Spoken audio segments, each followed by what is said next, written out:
Good morning everyone. तो आज के इस वीडियो में हम लोग क्लास 7th भूगोल का चैप्टर 1 हमारा पर्यावरण का जो भी महत्वपूर्ण क्वेश्चन बन पाया है इस वीडियो में हम लोग पढ़ेंगे।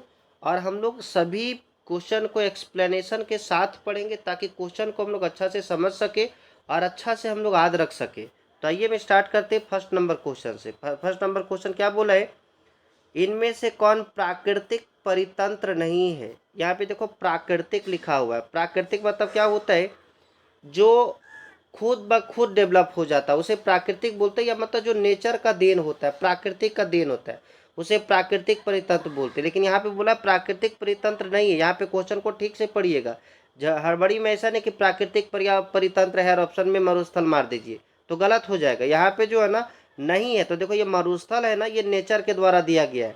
ऐसा नहीं कि ये मरुस्थल को कोई मानव बनाता है कि नहीं। तो ये मरुस्थल हो गया प्राकृतिक, पहाड़ भी हो गया प्राकृतिक, पठार भी हो गया प्राकृतिक। पठार किसको बोलते हैं, तो जो चारों तरफ से उठा होता है और ऊपर में समतल होता है वैसा आकृति को पठार बोलते हैं। जैसे टेबल जिस तरह होता है ना उस तरह का। तो ये जो है ना तीनों भू आकृति जो बनता है ना ये प्राकृतिक है। लेकिन बगीचा जो है ना एक मानव के द्वारा तैयार किया जाता है, वहाँ पे पेड़ पौधा लगाया जाता है कि नहीं, तो उसे बगीचा कहा जाता था। ये प्राकृतिक नहीं, ये मानव निर्मित कृत्रिम है। तो यहाँ पे ऑप्शन कौन सा हो जाएगा, बी नंबर। दूसरा नंबर क्वेश्चन क्या बोला है, इनमें से कौन सा जैव तत्व नहीं है। जैव तत्व नहीं, यहाँ पे क्वेश्चन में नहीं लिखा हुआ है, मतलब जैव तत्व नहीं है। जैव नहीं है तो अजैव है। सबसे पहले जैव किसको बोलते हैं, जो जीवित है। तब बोला जैव नहीं मतलब जीवित नहीं है। तो इसमें से कौन सा जीवित नहीं, देखो जल, पौधा, पौधा क्या है, जीवित है। प्राणी क्या है, जीवित है। मछली क्या है, जीवित है। तो इसमें बोला है जीवित नहीं है मतलब जैव नहीं है, तो अजैव होना चाहिए। तो ये जल जो है ना ये अजैव है। तो ऑप्शन कौन सा हो जाएगा, ये नंबर इसका सही हो जाएगा। अगला नंबर क्वेश्चन बोला है, इनमें से कौन सा अजैव तत्व नहीं है। देखो अजैव तत्व नहीं है मतलब अजैव मतलब होता है मरा हुआ, तो मरा हुआ नहीं है। तो मरा हुआ नहीं तो जिंदा होना चाहिए। तो यहाँ पे देखो पहाड़ क्या है, मरा हुआ है। मिट्टी क्या है, मरा हुआ है, निर्जीव है। पेड़ पौधे क्या है, सजीव है। तो अजैव कौन सा नहीं है, तो पेड़ पौधे, ये क्योंकि जैव तत्व है। अजैव नहीं है तो जैव होगा, है कि नहीं। तो यहाँ पे कौन सा हो जाए, ऑप्शन नंबर सी। अगला है, इनमें से कौन प्राकृतिक परितंत्र का उदाहरण है। प्राकृतिक परितंत्र, प्राकृतिक मतलब हम लोग समझते हैं ना जो भगवान का देन है, जो नेचर के द्वारा बना हुआ है उसे प्राकृतिक बोलते हैं। और प्राकृतिक परितंत्र का उदाहरण है, देखो स्कूल, स्कूल ये मानव के द्वारा तैयार किया जाता है। बगीचा भी मानव के द्वारा तैयार किया जाता है। पुस्तकालय भी मानव के द्वारा तैयार किया जाता है। लेकिन ये महासागर जो है ना ये प्राकृतिक है। तो प्राकृतिक परितंत्र का उदाहरण कौन सा है, महासागर। अगला है, वायुमंडल में सर्वाधिक मात्रा में कौन सी गैस पाई जाती है, या पाई जाने वाली गैस कौन सी है। तो सबसे ज़्यादा मात्रा में वायुमंडल में जो है ना नाइट्रोजन पाया जाता है। कौन पाया जाता है, नाइट्रोजन। देखो नाइट्रोजन जो है ना वायुमंडल में टोटल कितना 78% पाया जाता है। कार्बन डाइऑक्साइड 0.03% पाया जाता है। ऑक्सीजन जो है ना 21% पाया जाता है। और हाइड्रोजन जो है ना, हाइड्रोजन का कुछ प्रतिशत नहीं दिया रहता है, लेकिन ये बहुत कम मात्रा में पाया जाता है। क्योंकि देखो ये 78 ये हो गया, 21 ये हो गया, टोटल मिला के 99 हो गया। और 1% पे और सारा गैस होता है जिसमें आर्गन जो है ना 0.93, ये 0.93 यही हो गया। तो बचा कितना, बहुत ही कम बचता है कि नहीं। तो कुछ मात्रा में जो है ना हाइड्रोजन भी पाया जाता है। तो हाइड्रोजन का परसेंटेज नहीं पूछा जाता है, यहाँ पे नाइट्रोजन का परसेंटेज याद रखिएगा कितना, 78%। अगला क्वेश्चन है, स्थल, जल एवं वायु, स्थल, जल एवं वायु की पारस्परिक क्रिया से क्या बनता है। तो हम लोग जानते हैं जहाँ स्थल, जल और वायु तीनों होता है ना वहाँ पे कोई जीव का उत्पत्ति संभव होता है, तो उसे जैव मंडल कहते हैं। क्या कहते हैं, जैव मंडल, है कि नहीं। अगला क्वेश्चन है, पृथ्वी को घेरने वाली वायु की चादर को क्या कहते हैं। तो पृथ्वी को घेरने वाली जो वायु की चादर होता है ना उसे वायुमंडल कहते हैं। क्योंकि वायुमंडल में वायु होता है कि नहीं होता है। तो वही पूछा कि पृथ्वी को घेरने वाली वायु की चादर को क्या कहते हैं, तो क्या हो जाएगा, वायुमंडल। अगला क्वेश्चन है 8 नंबर, निम्नलिखित में कौन प्राकृतिक पर्यावरण नहीं है। देखो प्राकृतिक, अगर प्राकृतिक पर्यावरण है रहता तो कौन सा प्राकृतिक का देन है उसको टिक लगाते। लेकिन यहाँ पे बोला है कि प्राकृतिक पर्यावरण नहीं है। जब प्राकृतिक नहीं है तो क्या हो जाना चाहिए, मानव निर्मित। तो यहाँ पे देखो जल मंडल ये प्राकृतिक है कि नहीं, वायुमंडल ये प्राकृतिक है, पर्वत ये प्राकृतिक है, लेकिन सड़क जो है ना ये मानव निर्मित है। तो वही पूछा था, प्राकृतिक पर्यावरण नहीं है, और प्राकृतिक पर्यावरण नहीं है तो मानव निर्मित होना चाहिए, और मानव निर्मित में कौन सा है, सड़क है। तो इसमें कौन सा हो जाएगा, ऑप्शन नंबर डी। अगर वीडियो अच्छा लगता होगा तो अपने दोस्तों के पास भी शेयर कर दीजिए, और चैनल को सब्सक्राइब कर लीजिए, ताकि सभी चैप्टर का ऑब्जेक्टिव जैसे ही अपलोड करे वैसे नोटिफिकेशन आपके पास पहुँचे। और केवल 7 क्लास के नहीं, 7 से 12 तक का जो भी चैप्टर है ना सबका वीडियो अपलोड होगा, ऑब्जेक्टिव सब्जेक्टिव या उसका चैप्टर का एक्सप्लेनेशन सभी अपलोड होगा। तो चैनल को सब्सक्राइब भी कर लीजिएगा। अगला क्वेश्चन 9 नंबर है। देखो 9 नंबर क्या बोला है, निम्नलिखित में से कौन मानव निर्मित पर्यावरण है। मानव निर्मित, मानव निर्मित मतलब होता है कि जो मानव के द्वारा बनाया गया है। तो इसमें देखो इमारत जो है ना, इमारत मतलब ये बिल्डिंग जो होता है ये आदमी के द्वारा बनाया जाता है, मानव के द्वारा बनाया जाता है। तो मानव निर्मित पर्यावरण में इमारत हो जाएगा। हवा देखो प्राकृतिक है, पठार भी प्राकृतिक है, नदी भी प्राकृतिक है। तो ऑप्शन कौन सा हो जाएगा, डी नंबर। अगला है क्वेश्चन नंबर 10, इनमें से कौन सी मानवीय पर्यावरण नहीं है। मानवीय पर्यावरण नहीं है। तो यहाँ देखो परिवार ये मानवीय पर्यावरण है, धर्म समुदाय, लेकिन ये पार्क जो है ना ये मानव निर्मित है। मानव निर्मित किसको बोलते हैं, मानव के द्वारा जो बनाया जाता है कि नहीं। और मानवीय पर्यावरण में बनाया नहीं जाता है, बस उसका देन होता है, जैसे जाति हो गया, परिवार हो गया, समुदाय हो गया, धर्म हो गया, ये कोई बना हुआ चीज़ नहीं है। लेकिन अगर देखिएगा ना तो मानव के द्वारा जो है ना इसको विकसित किया जाता है। धर्म कोई निर्माण किया हुआ चीज़ नहीं, लेकिन धर्म जो है ना ये मानव की उत्पत्ति है। लोग इस धर्म के हैं, हम ये धर्म के, इस तरह से लोग किए है कि नहीं। तो इसको मानव पर्यावरण बोलते हैं। लेकिन पार्क है ना ये निर्मित है, तो ये मानव निर्मित पर्यावरण हो जाएगा। तो इसमें से कौन सा होगा, ऑप्शन नंबर डी। अगला है वायुमंडल में नाइट्रोजन कितना प्रतिशत है। तो वायुमंडल में नाइट्रोजन 78% है। उसमें क्वेश्चन क्या पूछा था, सबसे अधिक मात्रा में कौन सा गैस होता है। तो याद रखिएगा नाइट्रोजन, उसमें नाइट्रोजन नहीं था, 78% वहाँ पे केवल ऑप्शन लिखे थे, उसमें नाइट्रोजन लगा लीजिएगा, ठीक है। अगला है क्वेश्चन नंबर 12। क्वेश्चन नंबर 12 क्या बोला है, निम्न में से कौन ग्रीन हाउस गैस है।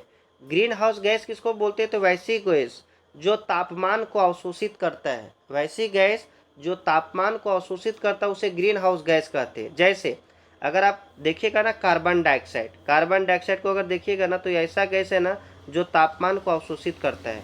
इसको पहचानने के लिए जो है ना आप क्या कीजिए, मुंह के पास हाथ ले जाइए और वहाँ से सांस छोड़िए, फूकना नहीं है, सांस छोड़ना है, भाप निकालना है। और भाप निकालिएगा ना तो देखिएगा हाथ में गर्म एक टेम्परेचर का फीलिंग होगा, और वो जो टेम्परेचर का फीलिंग हो रहा है ना उसके साथ निकल रहा है कार्बन डाइऑक्साइड गैस। तो यहाँ पे कार्बन डाइऑक्साइड का एक विशेषता होता है कि वो तापमान को अवशोषित करता है, अपने अंदर सोखता है। तो यहाँ पे जो तापमान को अपने अंदर सोखता है उसे ग्रीन हाउस गैस कहते हैं। और यहाँ पे जो ऑप्शन है ना CO2 मतलब carbon dioxide gas, CFC chlorofluoro gas, और O3 ओजोन गैस, ये तीनों गैस जो है ना तापमान को अवशोषित करता है। चाहे वो कार्बन डाइऑक्साइड गैस हो, CO2 मतलब कार्बन डाइऑक्साइड गैस, CFC मतलब क्लोरोफ्लोरोकार्बन ये भी तापमान को अवशोषित करता है, और O3 मतलब ओजोन, ओजोन भी जो है ना तापमान को अवशोषित करता है। ओजोन जो है ना, जैसे आप पढ़े होंगे वायुमंडल, तो वायुमंडल में जो 20 वाला परत होता है ना समताप मंडल, वहाँ पे ओजोन परत पाया जाता है। और हम लोग जानते हैं ये सूर्य से आता है परावैंगनीकरण, इसको अवशोषित कर लेता है, तो ये भी अवशोषित करने वाला गैस है। तो ये तीनों को बोला जाता है ग्रीन हाउस गैस। तो क्या हो जाएगा, ऑप्शन नंबर डी, इनमें से सभी या सभी। वैसी गैस जो तापमान को अवशोषित करता है उसे क्या कहता है। अभी हम लोग देखें ना, जो तापमान को अवशोषित करने वाला गैस होता है उसे ग्रीन हाउस गैस कहा जाता है। क्या कहा जाता है, ग्रीन हाउस गैस। अगला है पृथ्वी सम्मेलन कब हुआ था। तो याद रखिएगा पृथ्वी सम्मेलन जो हुआ था ना, पर्यावरण में जो संकट हो रहा था, जैसे मान के चलो पर्यावरण में जितना वन होना चाहिए था वन में लगातार कमी आ रहा था, प्राकृतिक संसाधनों का अंधाधुंध यूज हो रहा था, जिसके कारण जो है ना पर्यावरण में विभिन्न प्रकार की समस्याएं उत्पन्न हो गई थी। इसके लिए जो है ना एक सम्मेलन हुआ था जिसे पृथ्वी सम्मेलन कहा गया। और ये सम्मेलन कब हुआ था, 14 जून 1992 में। कब हुआ था, 14 जून 1992 में। कहाँ पे हुआ था, तो ब्राज़ील के शहर रियो डी जेनेरो में। कहाँ पे हुआ था, ब्राज़ील के शहर रियो डी जेनेरो में। अगर पूछा जाए पृथ्वी सम्मेलन कहाँ हुआ था तो याद रखिएगा ब्राज़ील में। ब्राज़ील के किस शहर में, तो रियो डी जेनेरो में। अगला है पृथ्वी सम्मेलन किस देश में हुआ था। अभी ऊपर देखे ना, ये पृथ्वी सम्मेलन किस देश में हुआ था, तो याद रखिएगा ब्राज़ील में। अगर पूछा जाए ब्राज़ील के किस शहर में, तो याद रखिएगा Rio de Janeiro, Rio de Janeiro. अगला क्वेश्चन है क्योटो सम्मेलन, ये सब जो है ना पर्यावरण से संबंधित सम्मेलन है और ये सब जो है ना चैप्टर में दिया हुआ था। तो क्योटो सम्मेलन जो है ना कब हुआ था, तो इसका डेट है 1997। ये उसके 5 साल के बाद, जब ये पृथ्वी सम्मेलन हुआ था ना उसके 5 साल के बाद क्योटो सम्मेलन हुआ था। कब हुआ था, 1997 में। ये किस देश में है, क्योटो सम्मेलन किस देश में हुआ था, तो याद रखिएगा जापान में। किस देश में हुआ था, जापान में। तो भाई अगला क्वेश्चन है कि क्योटो सम्मेलन किस देश में हुआ था, तो याद रखिएगा क्योटो सम्मेलन जापान में हुआ था। अगला है बाली सम्मेलन, सब पर्यावरण से संबंधित सम्मेलन है। बाली सम्मेलन किस देश में हुआ था, तो याद रखिए इंडोनेशिया में। बाली सम्मेलन कब, इंडोनेशिया में। कब हुआ था, तो 2007 में। कब हुआ था, 2007 में। बाली सम्मेलन 2007 में हुआ था। वही लिखा गया अगला क्वेश्चन कि बाली सम्मेलन कब हुआ था, तो बाली सम्मेलन 2007 में हुआ था। अगला है पृथ्वी का तापमान बढ़ना क्या कहलाता है, तो ग्लोबल वार्मिंग। ग्लोबल वार्मिंग मतलब होता है पृथ्वी का तापमान बढ़ना या भूमंडलीय तापन, इसी का हिंदी है भूमंडलीय तापन। तो यहाँ पे क्या हो जाएगा, दोनों। हिंदी में इसको भूमंडलीय तापन बोलते हैं और इंग्लिश में ग्लोबल वार्मिंग बोलते हैं। जब पृथ्वी का तापमान बढ़ जाता है तो उसी को ग्लोबल वार्मिंग कहा जाता है। और ये ग्लोबल वार्मिंग होने से बहुत नुकसान होता है। जैसे होता क्या है कि ग्लोबल वार्मिंग की वजह से तापमान बढ़ जाता है। और जैसे ये हिमालय पर्वत है तो क्या होता है, हिमालय पर्वत का बर्फ जो है ना पिघल जाता है। और हिमालय पर्वत का जब बर्फ पिघल जाता है ना, तो ये बर्फ पिघल करके पानी कहाँ आएगा, नदी में। और नदी का पानी जो है ना गर्मी के दिन में जैसे पिघल जाता है तो अचानक बढ़ जाता है। तो जैसे कोई मान के चलो कोई बच्चा नदी में नहा रहा है, तो बच्चा जो है ना बहते हुए हो सकता है समुद्र चला जाए, या तो समुद्र का लेवल जो है ना कम हो जाता है। तो लोग जो है ना समुद्र के आसपास में झुग्गी झोपड़ी लगा लेते हैं, सामान बेचने लगते हैं। यहाँ पे ये बर्फ वाला पानी पिघल करके जब समुद्र में जाता है ना तो इसका लेवल बढ़ जाता है। और जब लेवल बढ़ जाता है ना तो क्या होता है कि यहाँ पे लोग डूब जाते हैं, है कि नहीं। तो यहाँ पे ग्लोबल वार्मिंग से ये सब नुकसान होता है। अगला क्वेश्चन है निम्नलिखित में से कौन सा ग्रीन हाउस गैस नहीं है। तो अभी हम लोग देखे थे ना 3 गैस ऊपर में ग्रीन हाउस गैस था, कौन कौन सा, CFC, CO2 और O3, ये तीनों ग्रीन हाउस गैस था। लेकिन नाइट्रोजन जो है ना ये ग्रीन हाउस गैस नहीं है, क्योंकि ये तापमान को अवशोषित नहीं करता है। ठीक है, तो इसमें क्या हो जाएगा, ऑप्शन नंबर डी। अगला है भारत में आपदा प्रबंधन अधिनियम कब लागू हुआ था। तो भारत में आपदा प्रबंधन अधिनियम जो है ना 2005 में लागू हुआ था। कब लागू हुआ था, 2005 में।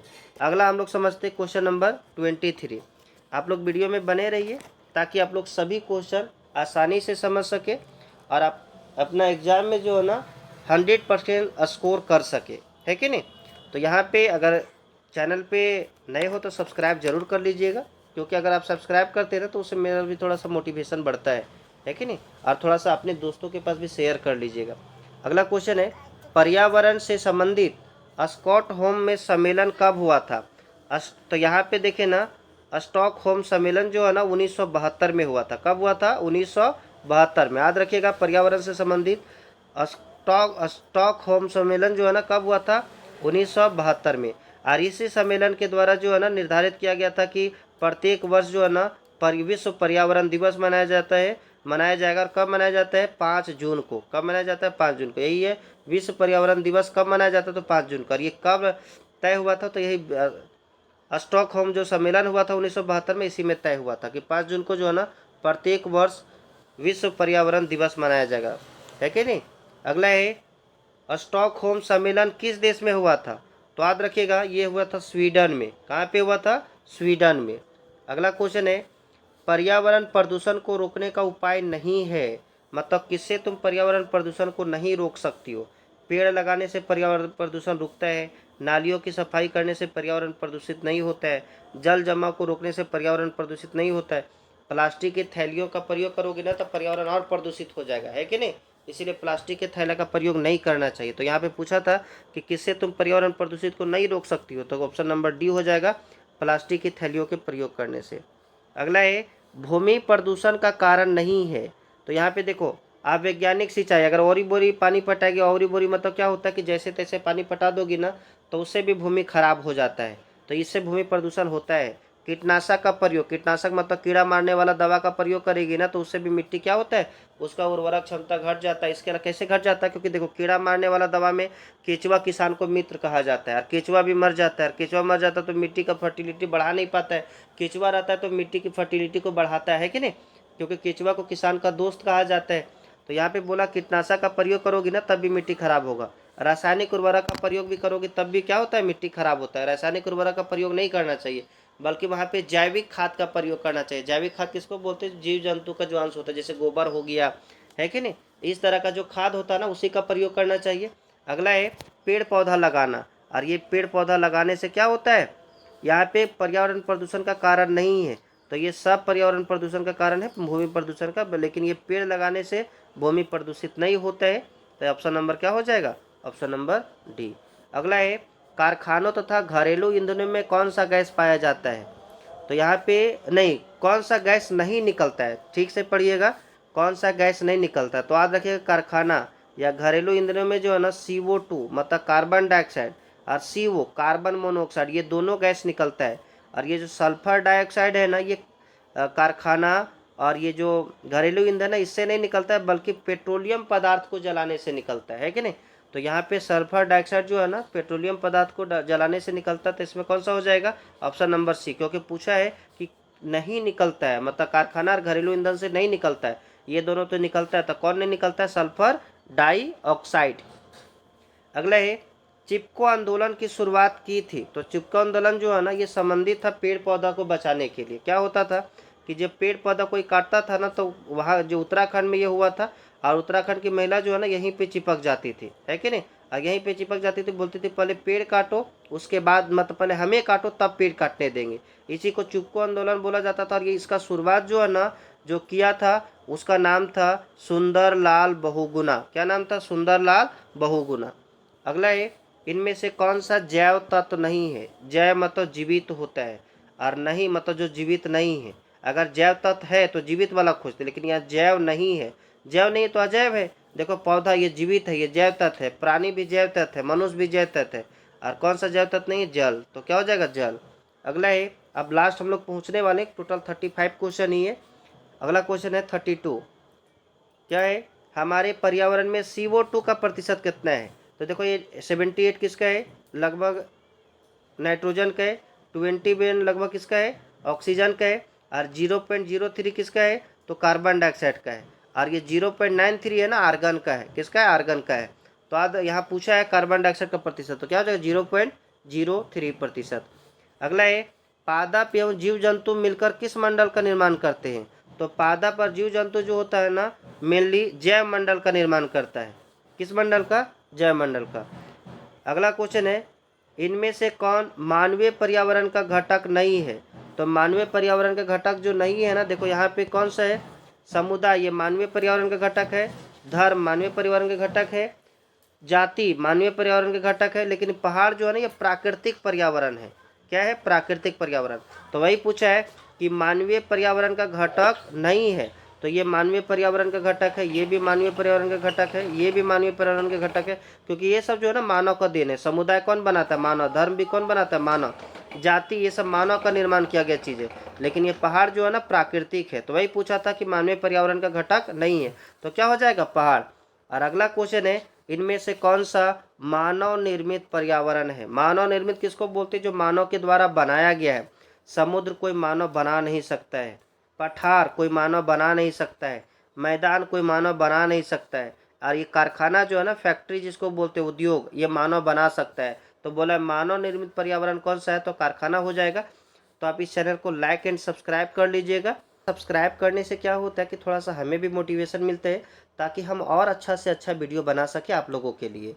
अगर आप सब्सक्राइब नहीं करते थोड़ा हम हो सकता है कि डीमोटिवेट हो जाए, और डीमोटिवेट होने के बाद वीडियो बनाना छोड़ दे और ये वीडियो आप लोग के पास पहुंच ना सके। तो अपने दोस्तों के पास भी शेयर कर लीजिएगा और थोड़ा सा सब्सक्राइब भी कर लीजिएगा।